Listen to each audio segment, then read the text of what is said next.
Thank you so much for the introduction, and thank you so much for the word. First of all, dear Professor Szilágyi and dear colleagues, allow me to express my gratitude and thanks for being part of this research.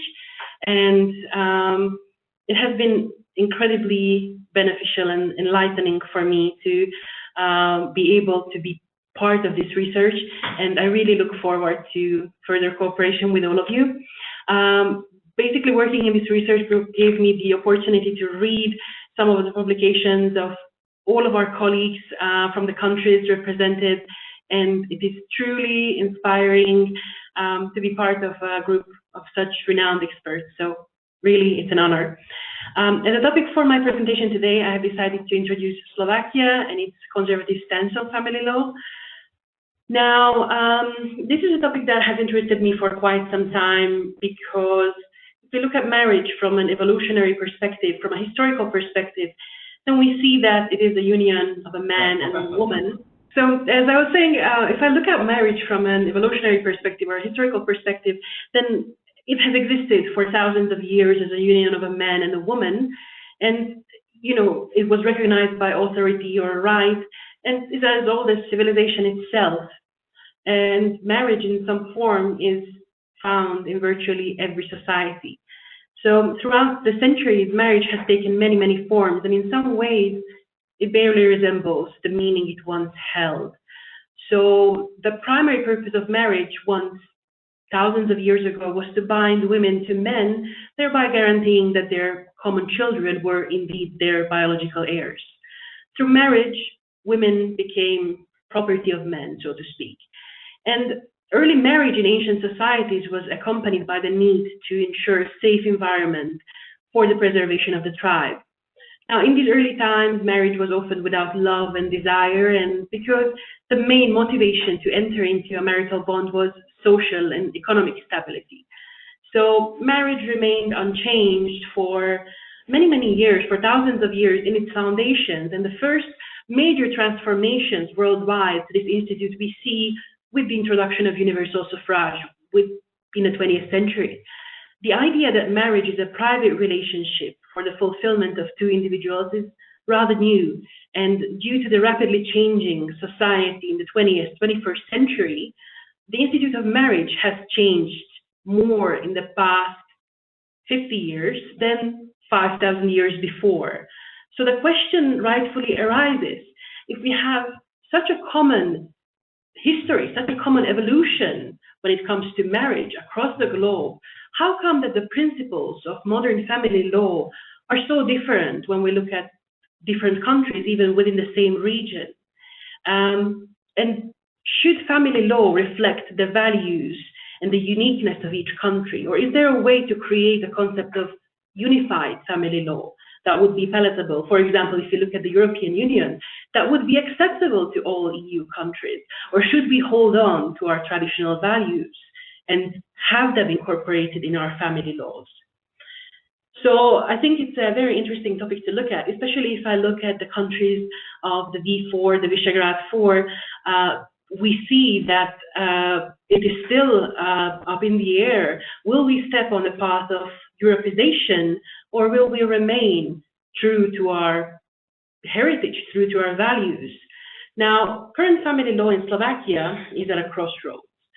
So the basic principles of family law are enshrined in the Constitution and the Family Act, and they are based on inherently very traditional conservative values.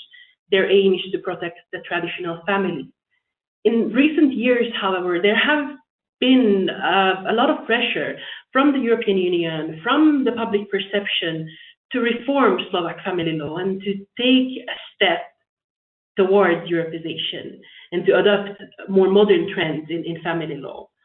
Now, while society is undeniably changing and the current legal framework does not fully reflect that, so for example, in Slovak family law, there are no provisions on cohabitation or civil partnership. There are no alternatives to traditional marriage whatsoever. But I think the reason for that is simply that Slovak society at its core remains mostly conservative. So the values that provide the foundation of family law principles reflect this disposition. Now, when we look at the evolution of Slovak family law, Slovakia is a very new country, a very young country. So much of our principles, much of our family law shares common principles with Hungary, through the Hungarian kingdom, then the Austro-Hungarian monarchy, and then with Czech Republic through Czechoslovakia. So there's a lot of common evolution that we share. When we look at current family law, then, as I mentioned, the Family Act is one of our core resources for family law. This is going to change in the near future, or let's be optimistic and say the near future, because we are waiting for the recodification of civil law, or working on the recodification of civil law, and the intent is to have family law as a part of the new civil code. Now, this has been in the works for the past 15 years, and we haven't managed to put a full stop to this change. So I'm not sure that I'm entirely truthful when I say it's in the near future. We will see what the future holds. But for now, the Family Act that we currently apply is from 2005. Now, this Family Act contains in its first 5 provisions a list of basic principles. And in a sense, these basic principles represent the pillars of Slovak family law. Now, the purpose of these basic principles is, of course, to serve as a common rules of interpretation for family law, and they provide answers to questions about which types of family relationships are preferred or prioritized by the state and what they should entail. So obviously, due to time limitations, I don't have time to go through all of them. But just, if you look at the screen, if you can see my presentation, I'm not sure, but I've listed the first 3 articles of our Family Act. And from this one, I would highlight the first principle, which is Article 1 of our Family Act, that explicitly states, and I'm citing, marriage is a union of a man and a woman. The society comprehensively protects this unique union and helps its welfare. Husband and wife are equal in their rights and responsibilities. The main purpose of... thank you so much. So I'm not sure how far I've gotten or how much you've heard. Let me try to reshare the presentation, and I'll try to make it short and sweet because I know that we are coming up on time. So basically, my plan was to talk about the basic principles of Slovak family law. And as you see from Article 1, in our Family Act, marriage is a union of a man and a woman. The society comprehensively protects this unique union and helps its welfare. Husband and wife are equal in their rights and responsibilities. And the main purpose of marriage is the establishment of a family and the proper upbringing of children. Now, based on this, marriage is understood as a union of 2 people who are close and irreplaceable to each other. And this is still the most desirable form of human coexistence, according to our family law, of course. Now, and also according to other research, if we look at psychologists, marriage is extremely important for a person's mental health and physical health. People who live in marriages have been shown to live longer and happier lives based on various research. So it really has a positive effect on the personal well-being of the person. But also, if we look at society at large, it creates new social ties, and it integrates a person into social groups, and it strengthens the position of a person in society. So it plays a key role not only in one's family life, but also directly affects the whole society. So naturally, of course, all of these tasks are only performed by a marriage that is functional and working. Now, as evident from our legislation, the basic approach of the legislator here is to protect traditional marriage, a union between a man and a woman, as the wording says. It characterizes it explicitly as a union of a man and a woman, which completely excludes from the institute in question possible unions of persons of the same sex or other types of relationships, such as registered partnerships or civil unions, which our Family Act does not mention in its terminology at all. So there is no alternatives to traditional marriage in Slovak family law. Now, the comprehensive protection of marriage and the need to help it prosper also is emphasized. So the law identifies as the purpose of marriage the creation of a harmonious and lasting community of life, such as the family, and it highlights the reproductive function of marriage and, of course, the proper upbringing of children. Now, of course, it doesn't mean that childless couples should not be protected or that marriages that are childless would not fulfill their mission. So some experts have criticized this provision of our Family Act because they consider it to be obsolete, especially because there are more and more childless couples due to medical reasons, for example. However, in our legislation in 2005, this was a core principle.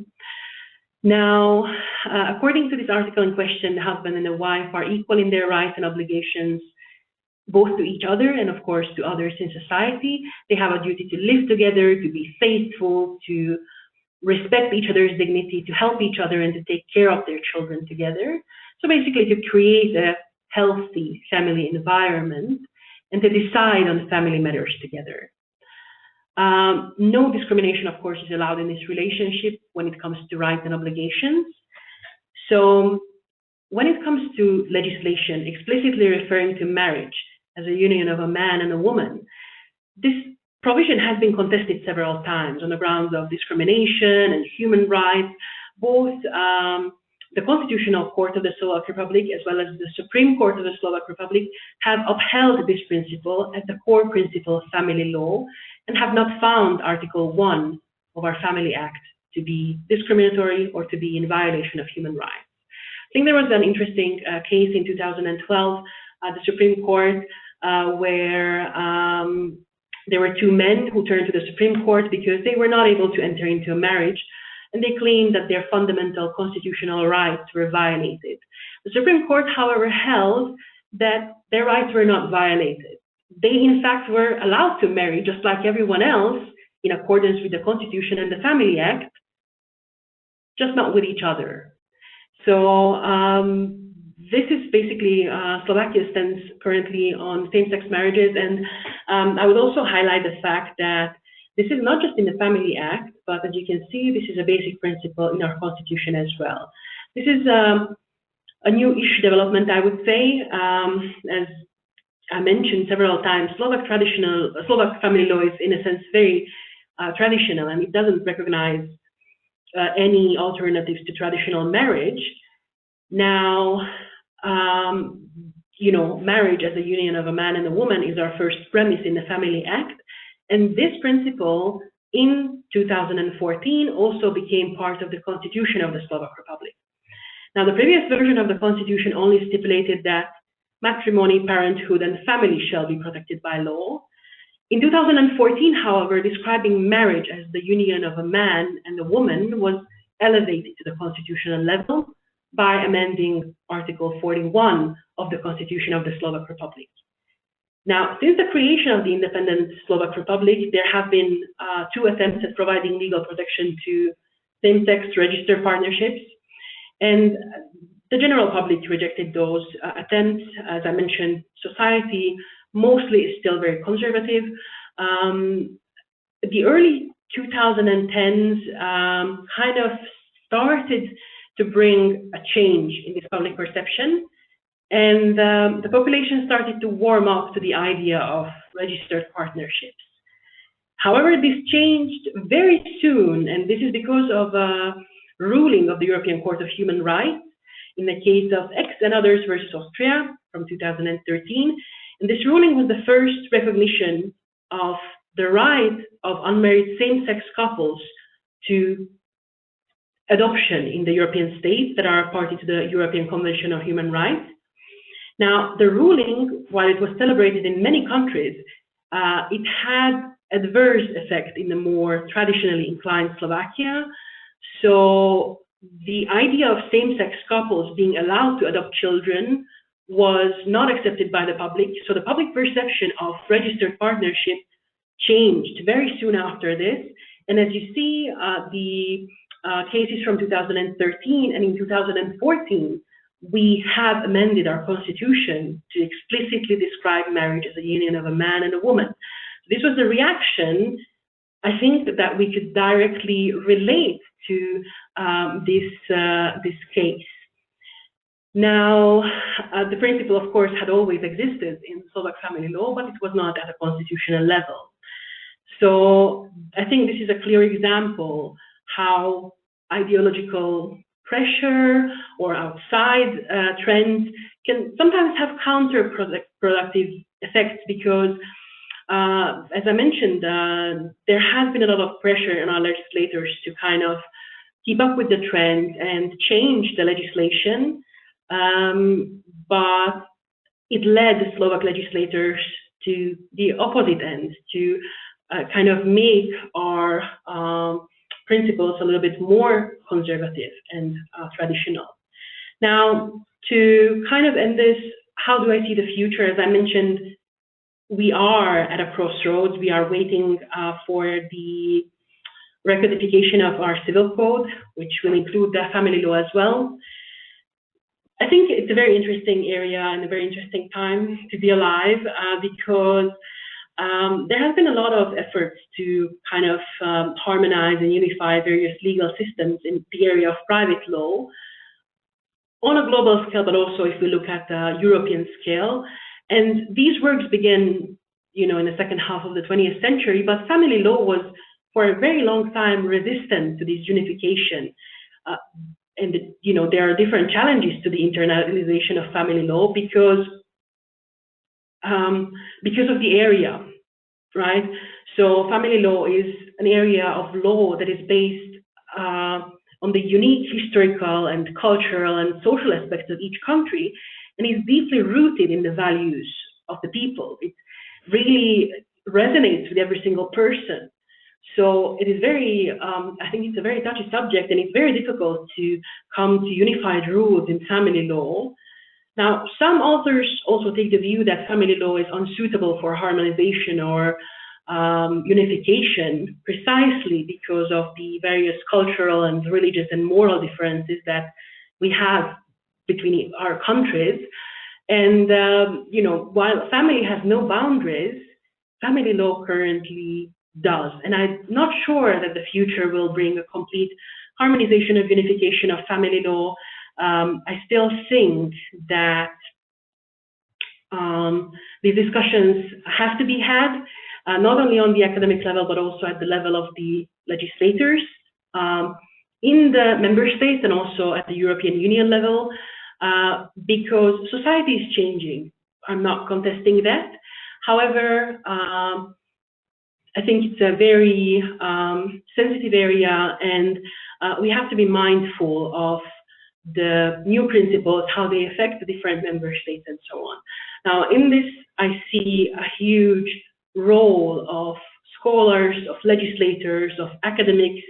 The Commission of the European Family Law, for example, that was established in 2001 and focusing on the principles of so-called European family law. But I would also mention this project because I think here lies the value of the Central European Professors Network. While there are many global and international and European research projects, it is often forgotten that countries of this region share a piece of history that is unique to this region, share a piece of culture that is unique to this region. So our principles, the way that we view family law is a little bit different from the other member states.